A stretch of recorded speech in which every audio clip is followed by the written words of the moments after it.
कि 40 हिंदू कत्ल किए जाएंगे, 50 हिंदू डर की वजह से धर्म परिवर्तन करेंगे, 50 हिंदू धर्म परिवर्तन करेंगे और इस्लाम में जाएंगे। ना वो क्रिश्चियनिटी में जाएंगे, ना वो बौद्ध बनेंगे, कुछ नहीं बनेंगे, वो मुसलमान बनेंगे। और यहाँ जिहादियों की सबसे बड़ी ताकत जो पूरी दुनिया में है वो है दारुल उलूम देवबंद। और मैं बड़े शर्म के साथ कहना चाहता हूँ कि हिंदुओं के ज्यादातर धर्माचार्य वहां मत्था टेकने जाते हैं। मैं नहीं जानता कि खालसा क्या करेंगे, मैं ये नहीं जानता कि ईसाई क्या करेंगे, मैं ये नहीं जानता कि बौद्ध क्या करेंगे, मैं ये नहीं जानता कि जैन क्या करेंगे, लेकिन मैं हिंदुओं की मानसिकता को बहुत अच्छी तरह जानता हूँ।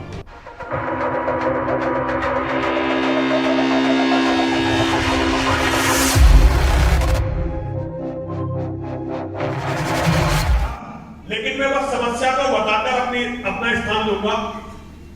समस्या को हम लोग अभी समझ नहीं रहे हैं कि समस्या क्या है।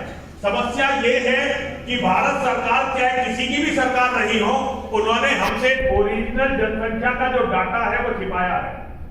और केवल 2029 में भारत का प्रधानमंत्री मुसलमान बनने वाला है। केवल 2029 में भारत का प्रधानमंत्री मुसलमान बनने वाला है। और चलिए कि अगर मैं बहुत गलत भी निकला आचार्य जी, बहुत गलत निकला, तो ये काम 34 में तो कोई धरती की ताकत रोक नहीं सकती।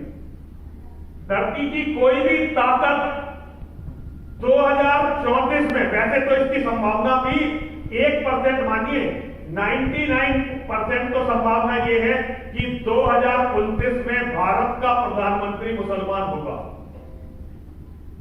और इसका सबसे बड़ा कारण यह है कि आज 10 साल से छोटे बच्चे जितने मुसलमानों में हैं, बाकी सारी कम्युनिटी में उसके 40% भी नहीं है।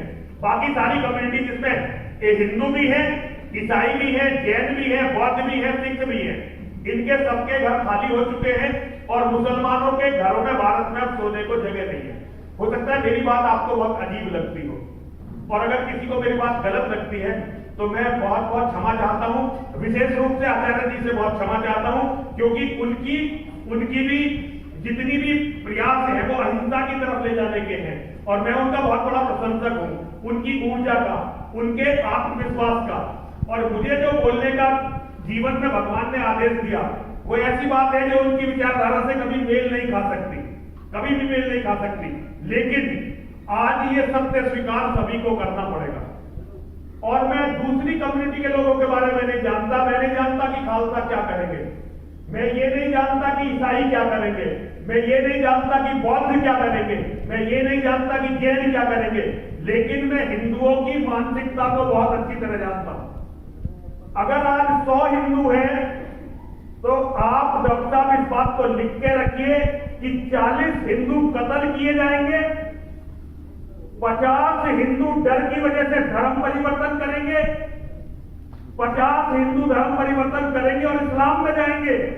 ना वो क्रिश्चियनिटी में जाएंगे, ना वो बौद्ध बनेंगे, कुछ नहीं बनेंगे, वो मुसलमान बनेंगे। और 10 हिंदू बचे हुए वो पूरी दुनिया में कहीं अपने लिए, जिसमें हमारे बहुत बड़े बड़े नेता हैं, उनके हेलीकॉप्टर तैयार खड़े हुए हैं।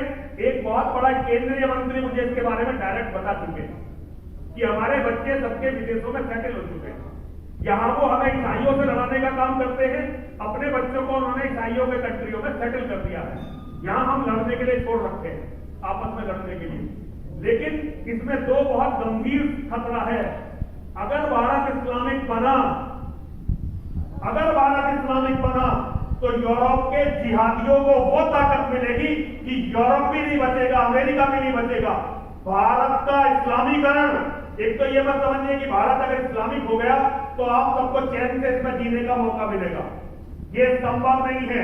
भारत के इस्लामीकरण के बाद भारत अफगानिस्तान बनेगा, भारत पाकिस्तान बनेगा, भारत सीरिया बनेगा, भारत लेबनान बनेगा, और यहाँ पे सारे मुसलमान आपस में लड़ेंगे। और यहाँ जिहादियों की सबसे बड़ी ताकत जो पूरी दुनिया में है वो है दारुल उलूम देवबंद। और मैं बड़े शर्म के साथ कहना चाहता हूं कि हिंदुओं के ज्यादातर धर्माचार्य वहां मत्था टेकने जाते हैं, ज्यादातर धर्माचार्य वहां मत्था टेक चुके हैं।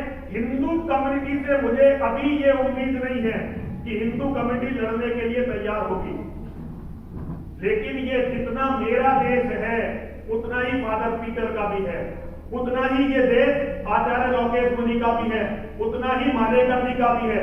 मुझे नहीं पता कि मालेकर जी का इसके बारे में क्या विचार होगा, लेकिन मैं ये समझता हूं कि भारत का इस्लामीकरण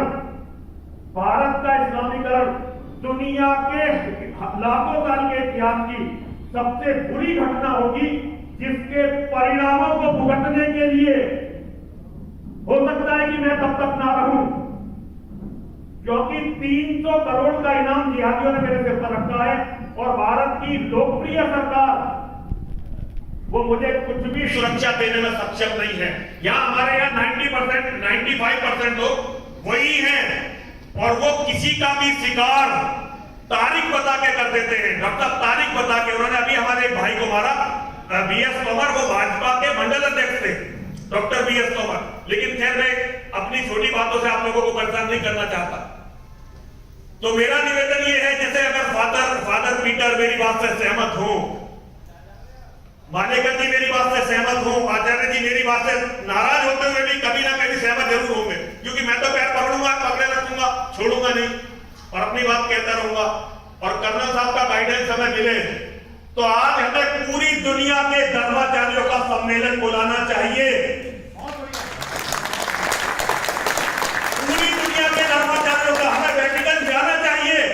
हमारा एक प्रतिनिधिमंडल वेटिकन जाए, वहां पोप से बात करे कि हिज हाइनेस आज हम इतनी बड़ी समस्या में हैं और यह समस्या कल वेटिकन भी पहुंचेगी।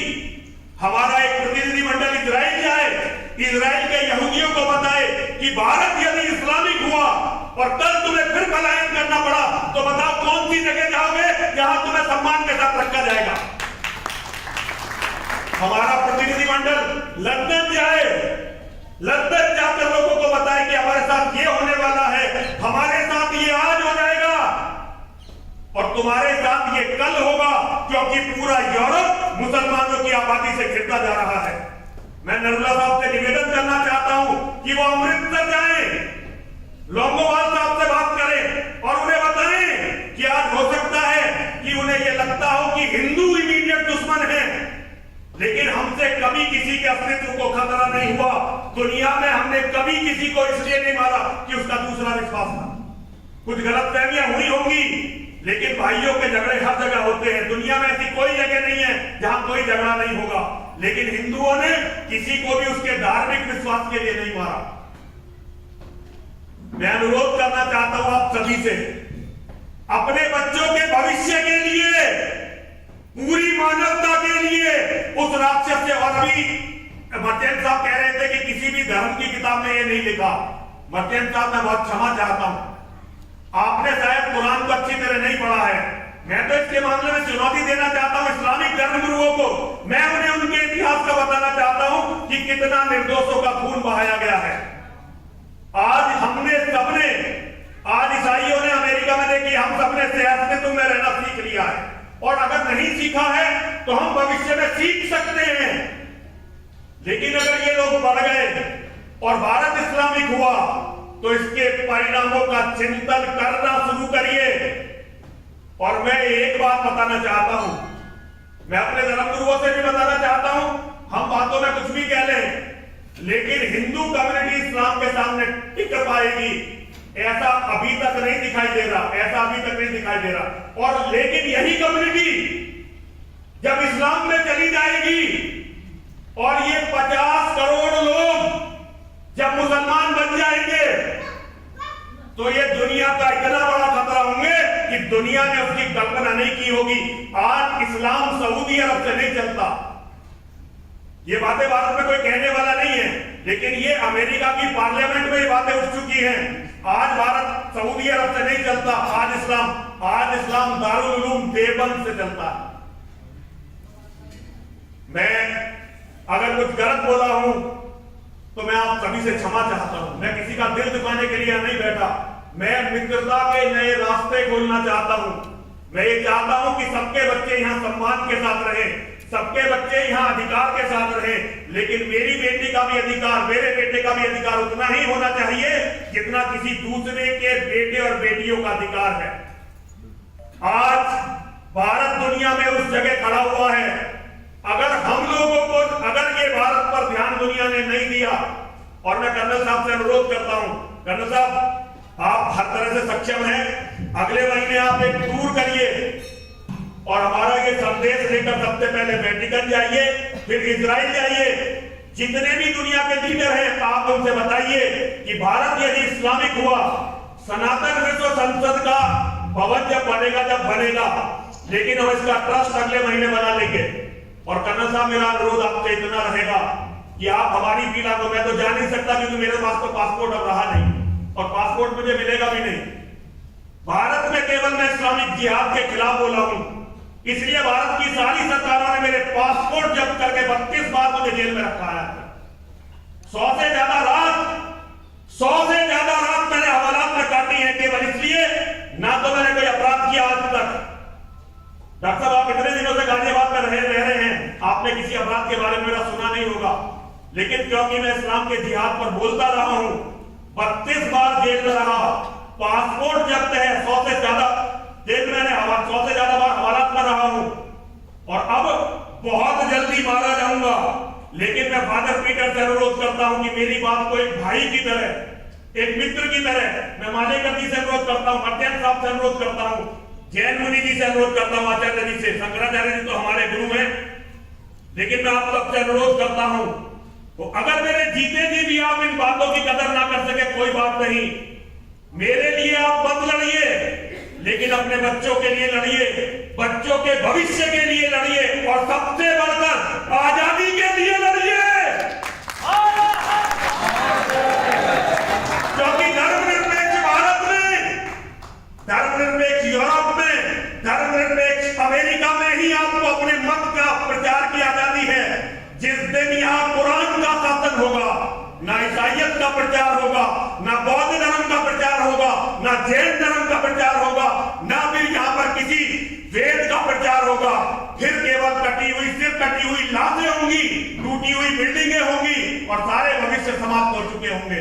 मैंने ज्यादा समय लिया, मैं बहुत क्षमा प्रार्थी हूँ, लेकिन ये बात कहनी बहुत जरूरी थी। हर हर महादेव।